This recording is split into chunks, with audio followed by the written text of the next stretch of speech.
Hareruia, wa iho o ngā mano. Ko te matua tama, weirua tapu, me ngā ana era pono.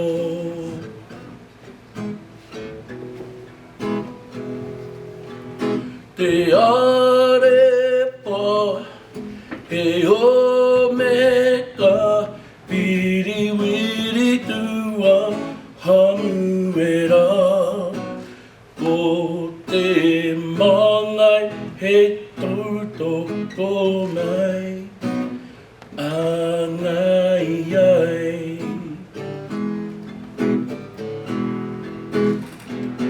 O mai whakapiki te ora, piki te kaha.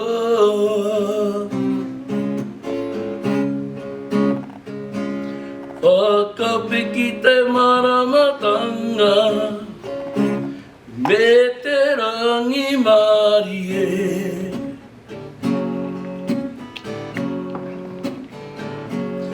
I ngā ua katoa, ko te whetu marama te tohu, ko te mangai hei tautoko mai, mangai ai.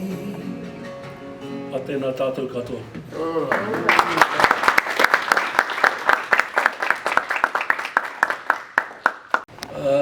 Mi atu ki a koutou katoa tēnei wā. Tino hari kua ahau e tū mai nei e kōrero ki a koutou. No reira kei te mihi nui atu ki a koutou. Vamos a todos. Agradezco pela presença de todos. Estou muito feliz. Start again. Tēnā tātou katoa. Mi atu ki a koutou. Tino hari kua hau e tūhaki nei he tuku mihi atu ki a koutou a tēnei ata. No reira, kei te mihi atu ki a koutou kua tai mai nei ki te whakarunga. Bom dia a todos. Agradezco pela presença a todos. Estou muito feliz com todos vocês que vieram. Muito obrigado.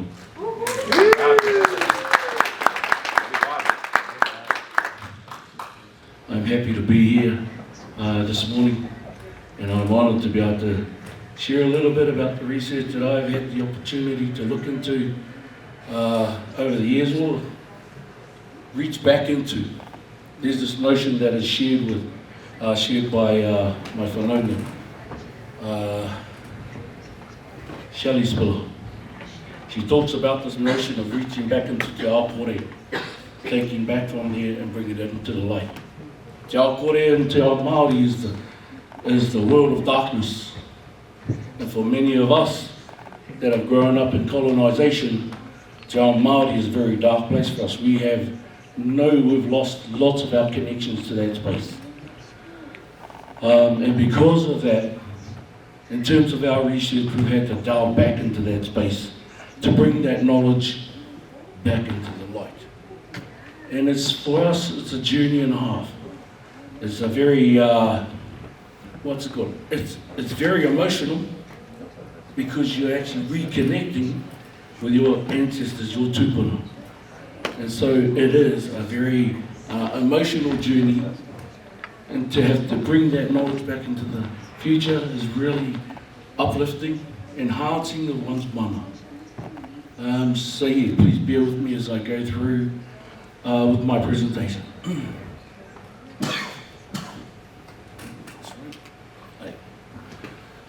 Nō reira, ko waiahau, who am I? Ko whakapuna ke te maunga, ko wairoa te awa, ko tāki tunu te waka, ko kahunganu te iwi, ko mākaro te hapu, ko whetu marama mākaro te marae. Nō wairoa ahu, ko tāwiki makaurau taku kāinga noho naenei, ko hau te kaiarahi me te Associate Dean Māori o te Wāhanga Ture, Ko Wiremu Tipuna taku ingoa. This is a way in terms of how we introduce ourselves in Māori. It's what people call in the business sector your 60-second elevator pitch. So it's a way of just punching out everything to connect with the people that you're speaking to. In the background of the top picture, the highest peak in the back is my mountain. Ko whakapūnake a Māori tiki Aotearoa e a Mautana. The river mouth that you see right there, it springs from the base of my mountain. Wairo ho pupu ho ninge mātangi rau e o rio. The name of my waka, the double-hulled canoe that brought my people across the Pacific, is ko tāki timu e o Oceano Viajante. My tribe is Ngā Tikanga São Paulo. My sub-tribe, Ngā Mātāpuna e a Minhen sub-tribo. Whetumarama mai marae, Whetumarama e o Minha Kasa. Poi hākina Wiremu Tipuna me o no me e. Tēnā koutou katoa. Greetings to everyone. So my little town on the east coast of the North Island only has a proper population of about 4,500, a real small town. I grew up in that town. I learned a lot in that town, lived in that town. Not many. The average wage of Māori in that town is about $15,000 a year. My dad was a shearer, he was a labourer, he was a fencer, he was a scrub cutter. His education didn't take him anywhere. He knew how to work though. So he didn't last very long at school. But he knew how to work. But he worked on farms. Farmers' land that belonged to other farmers, on land that used to belong to us. But he worked on those farms. And he worked on those farms to put kai on the table, food on our table, and to look after us, to try and give us the best that he could provide for us. My dad was the middle son of 26 brothers and sisters. He learnt alongside of his brothers to do everything. What I'm going to delve into here in my research in terms of what I've looked into is a particular tikanga or practice that my whānau continued to do, and I'm looking forward to share this with you. My father continued to do today. So my dad, he passed away when I was 8.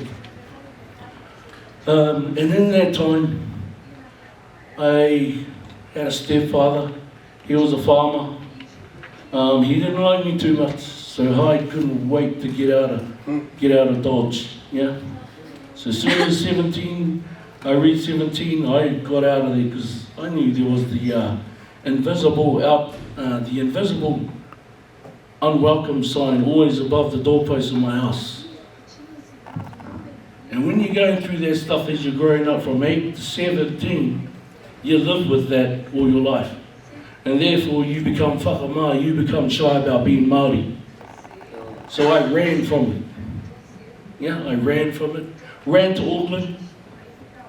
Took me another 20 years to find myself, to return to actually learning my indigenous language.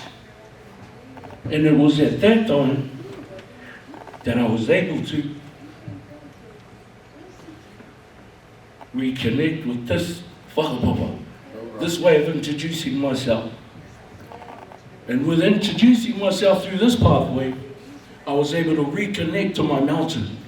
Or not my mountain, reconnect to the mountain that sits across and is at the top of that top picture. Reconnect to the river, reconnect to my waka, reconnect to the pūrākau, the stories of my people. And in that space, I was able to find myself in a position for where I can now speak And when you have that position from where you are able to now speak, you therefore are able to reach into those stories and bring them back out into the light. So I'm honoured to be here to be able to share just a little bit of those things. The song that I sung at the beginning was written by my nephew.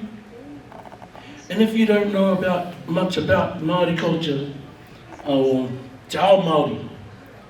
Te Ao Māori is a complex beast now, especially with the impact of colonisation.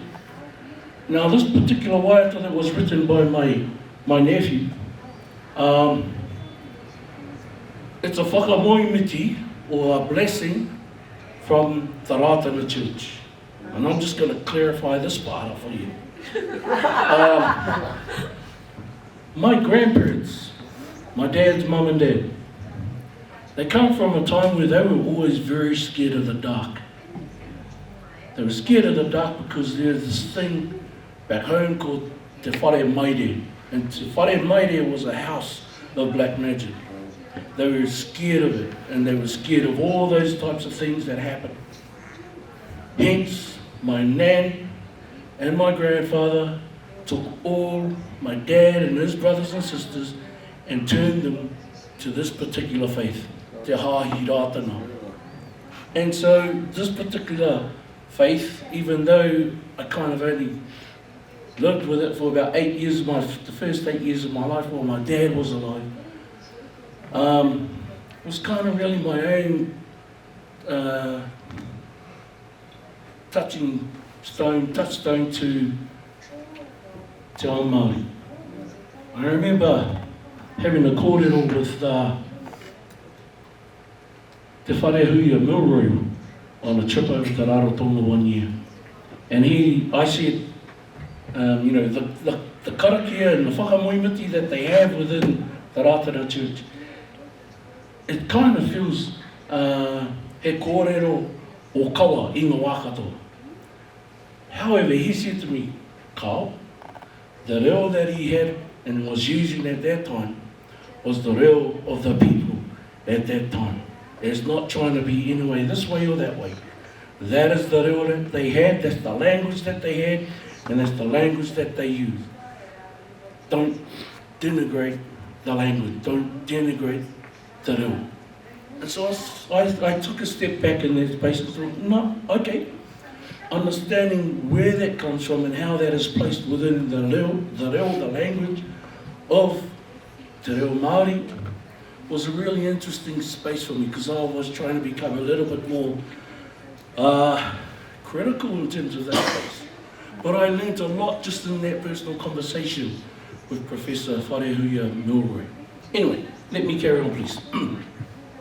Getting a little bit of a subject. Anyway, I want to talk about this thing called tikanga. Tikanga means practice. So the tikanga, or the principle or law of whanaungatanga. Whanaungatanga, that's what I want to talk about. Within Ngāti Mākaro, he kōrero I tuku iho. He kōrero tuku iho means knowledge passed down through the generations. So, within the tikanga, the principle or the law of whanaungatanga, which is essentially the centrality of kinship and of careful attention to relationships above everything else. Above everything else. Get that. Essentially, the centrality of kinship and the careful attention to relationships above everything else. Why? Because in it exist all your rights and obligations. All your rights and obligations sit within this sphere of whanaungatanga. For Māori, your social status was defined by your whanaungatanga relationships. Your connections to your whakapapa. Your connections to your whakapapa enabled you to connect to your knowledge. This is why Māori remember their whakapapa, their genealogy, through their pepeha. That thing that I introduced myself with at the beginning of my presentation. Because as a Māori, all your rights depended on you remembering your whakapapa.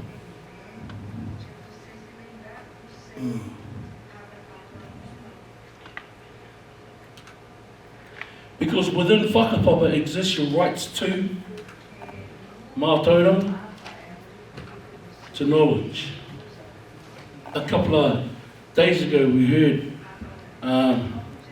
one of our distinguished professors talk about this thing called knowledge, and he said something about the space of knowledge. It's something within oneself allows knowledge to grow. And I believe that thing is that he is speaking of, that allows knowledge to grow, is our whanaungatanga, whakapapa relationships. That's what allows knowledge to grow.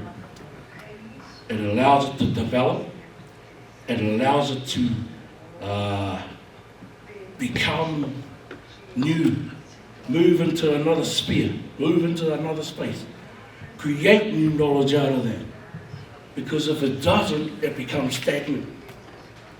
Yes, we have, some of us have to reach back into the past to grab hold of the knowledge of our tupuna and bring that into the light, so we can understand that space. From that space, we can then move forward. And that's what I believe in terms of what this lovely man was talking about when he said something within allows knowledge to grow. And for me, that's what it is. Also within your whakapapa exists your rights to whenua, your rights to land. As an indigenous person, as a Māori, your rights to land exist through your whakapapa. Your rights to wai Māori exist. Your rights to water. Your rights to ngā kai o te awa me te moana. Your fisheries.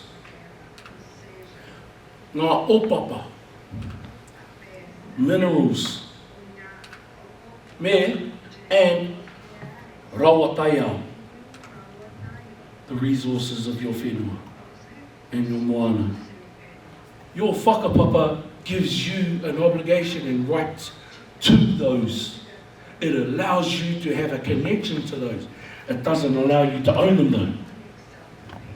It doesn't allow you to own them though. When Māori say, ko whakapunake te maunga, whakapunake is the name of my mountain, I'm not saying I own that mountain. Or if I say ko wairoa te awa, I'm not saying I own that awa. I am saying the mountain is me, and I am the mountain. I'm saying ko au te awa ko au. I am the river, and the river is me. Those are my ancestors. When I talk about these things, that's what I'm talking about. So I'm obligated to ensure that I do the best to care about those spaces, to care about the knowledge that is in those spaces. My connection to that.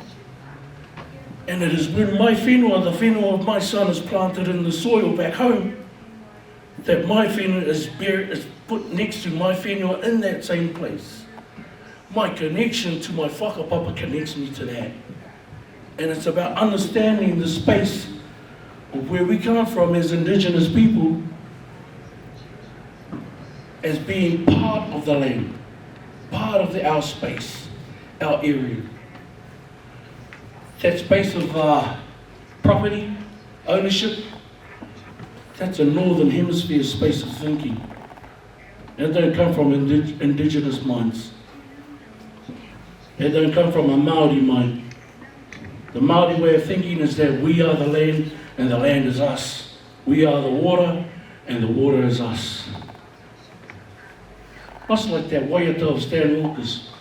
We are the water, rivers and seas flow through the armor of a dying breeze. I am with you, you are with me.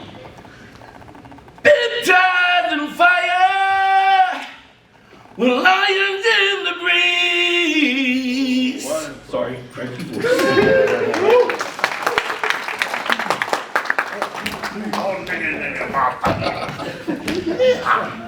So that's why you remember our whakapapa. I better hurry up, I'm talking too long.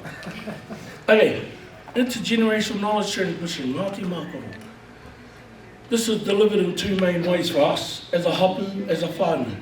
Our first way is through waiata, songs, music. We deliver our knowledge to our younger generation through our waiata, through our song. That song that I sang at the beginning is one waiata that was composed by my nephew.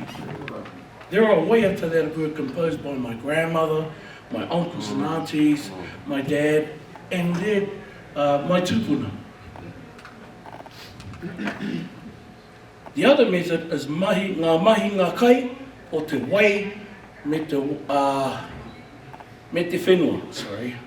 So our social cultural practices of collecting kai, food. Ngāti Mākaro intergenerational knowledge transmission needs a social cultural practice which allows whānau to connect and understand both physically and emotionally to that knowledge. Ngā mahi ngā kai o te wai me o te whenua, the tikanga of tuna, fishing and bobbing for eels, is what I focused on in my research. This is Lake Waikaremoana on the Wairua side of the river. I'm connected to that in my whakapapa through my dad, Nai Tūhoi, ki Tūwai. That range there is Panekire range that overlooks Lake Waikaremoana. Within that lake, because they built the electrical power plant in the river that the water outflows, the eels within that lake no longer have a passage to get out of there. So there's eels in there that are massive. They're huge. They've been in there for about 200 years.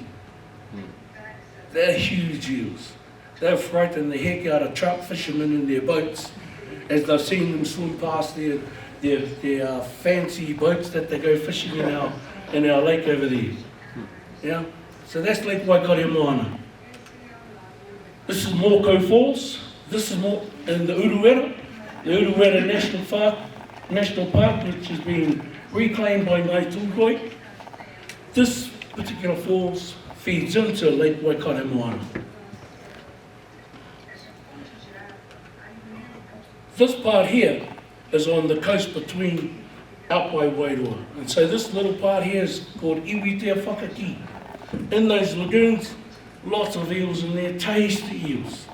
And when they're ready to migrate, they'll just go straight across the sand and out into Te Moana Nui a Kiwa. So, when you're going to do tuna, it's about understanding where the resources are and knowing where they actually exist so that you can collect them.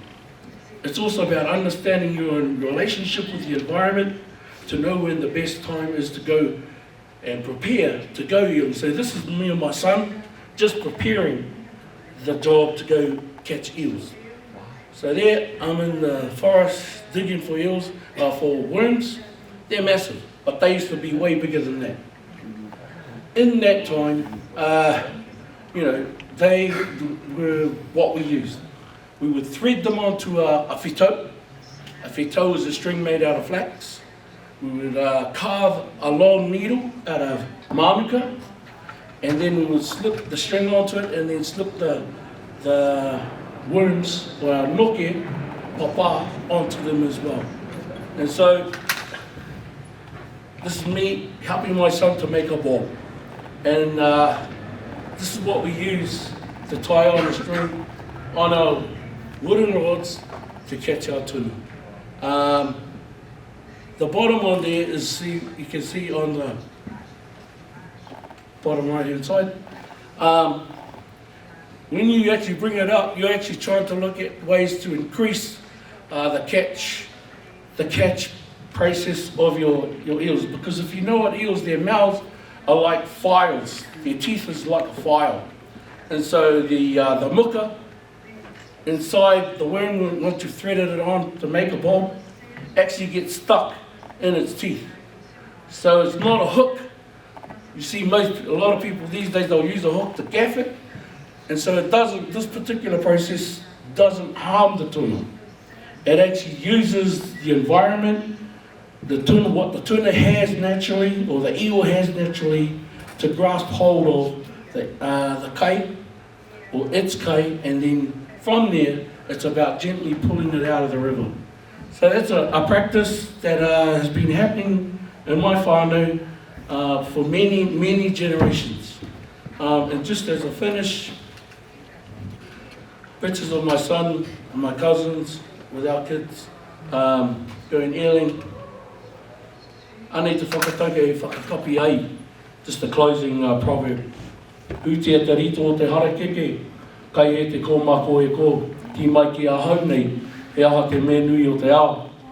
Māku e ki atu, he tangata, he tangata, he tangata. If I was to remove the inner shoot of the flax plant, where will the bowbird sing?